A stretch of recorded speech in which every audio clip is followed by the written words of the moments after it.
اللہ کے رسول صلی اللہ علیہ وسلم تشریف لائے اور آپ نے ایک جملہ فرمایا، خمس اذا ابتلیتم بہن،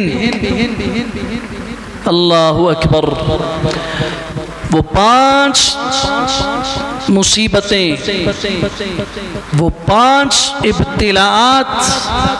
یاد کرو جب ان کے اندر تمہیں مبتلا کیا جائے گا۔ تمہارے اوپر 5 حالات آئیں گے، اور پھر اللہ کے پیغمبر صلی اللہ علیہ وسلم نے دعا بھی کی، اعوذ باللہ من ان تدرکوہن، میں اللہ کی پناہ مانگتا ہوں کہ تمہارے اوپر کہیں ایسے حالات آ جائیں۔ صحابہ کرام سے کہا جا رہا ہے کہ 5 تکلیفیں تمہارے اوپر، میں اللہ سے پناہ مانگتا ہوں اللہ نہ کرے تمہارے اوپر آئیں، ایسا نہ کرے اللہ کہ تم ان کے اندر مبتلا ہو، مگر ایسا ہوگا۔ ان میں پہلی بات، اپنے معاشرے کو ذرا سوچئے گا، اپنے حالات کو سوچئے گا،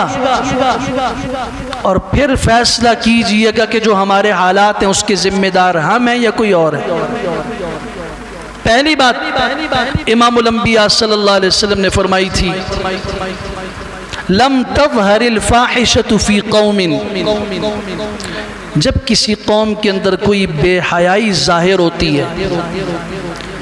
کسی قوم میں بے حیائی عام ہو جاتی ہے، مروج ہو جاتی ہے، اس کو برا بھی نہیں سمجھا جاتا، وہ نارمل زندگی کا روٹین کا ایک حصہ بن جاتی ہے، پھر یاد رکھنا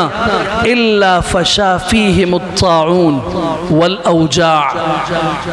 پھر اللہ کی طرف سے ان کے اندر ایسی بیماریاں آتی ہیں اور ایسے درد آتے ہیں، ایسی تکلیفیں آتی ہیں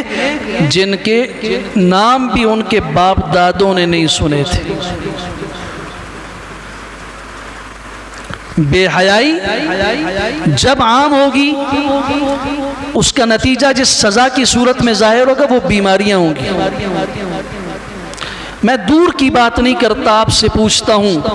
سفید ریش بھی موجود ہیں، نوجوان جوان بھی موجود ہیں، اللہ کے لیے ان سے پوچھو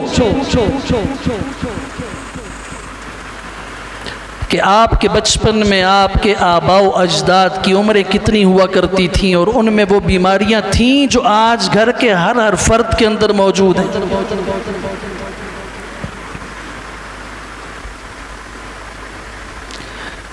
بعض دفعہ ہم یہ سنتے ہیں کہ نئی بیماری آ گئی،